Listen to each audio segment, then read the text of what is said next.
আসলে কয়দিন ধরে ঝাল খাবার খেতে খেতে মুখটা যেন কেমন যেন মিষ্টি মিষ্টি করছিল, মনটাও মিষ্টি মিষ্টি করছিল। তো ফ্রিজের এক কোণের মধ্যে দেখলাম একটা দুধের প্যাকেট আছে। তো সেটা মূলত আমার আম্মুই দিয়েছিল আমার বাচ্চাদের খাওয়ার জন্য। আম্মুর বাড়িতে গেলে কি হয়, মানে বাবার বাড়িতে গেলে কিছু না কিছু একটা তারা দিয়েই দেয়, আমার জন্য দিক আর আমার ছেলে মেয়ের জন্য দিক। তো টুকিটাকি যাই দেয়, আমার ছেলে মেয়ে তারা একা খায় না, আমি নিজেও খাই ওদের সাথে। তো দুধটাকে শুধুমাত্র জাল করলে পুডিং বানানোর ইচ্ছা ছিল। তো পুডিং কিছুদিন আগে আমি খেয়েছিলাম, তো যেই কারণে পায়েস খেতে খুব ইচ্ছা করতেছিল। তো পায়েসের জন্য আমি দুধটা বের করে নিয়েছিলাম। তো দুধটাকে আমি ভালো করে জাল করে নিয়েছি। এখানে আমি সুগন্ধি পোলাও চালটা ইউজ করেছি, চাষি। তো ওইটা আমি ভালো করে ভিজিয়ে নিয়েছিলাম। তো আমি এখানে 1 কেজি পরিমাণে দুধ দিয়ে পায়েসটা রান্না করেছিলাম। তো আমি চালের মাপটা নাই বললাম, আপনার আন্দাজেই দিয়েন। আমি আন্দাজেই দিয়েছি, আমার মুঠের অল্প একটুখানি দিয়েছিলাম, কারণ যেহেতু দুধ অল্প ছিল।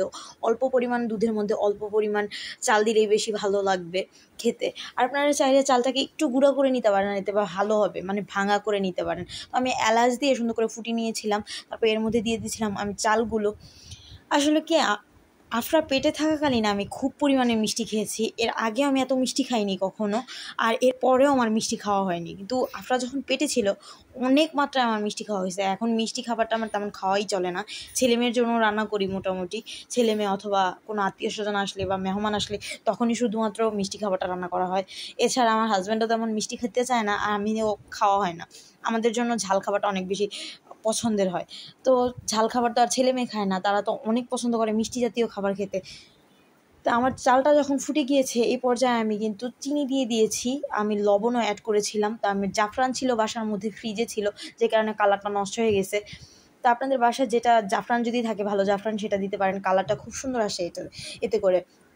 তো আফরা হওয়ার পর থেকে আমার মিষ্টি খাওয়ার বায়নাটা যে কোথায় চলে গেল। আর আফরা পেটে থাকাকালীন আমার মিষ্টি খাওয়া দেখে আমার হাজব্যান্ড তো তখন এত পরিমাণে বলতো যে তোমার তো মনে হয় রীতিমতো ডায়াবেটিস বানায় ফেলবা তুমি।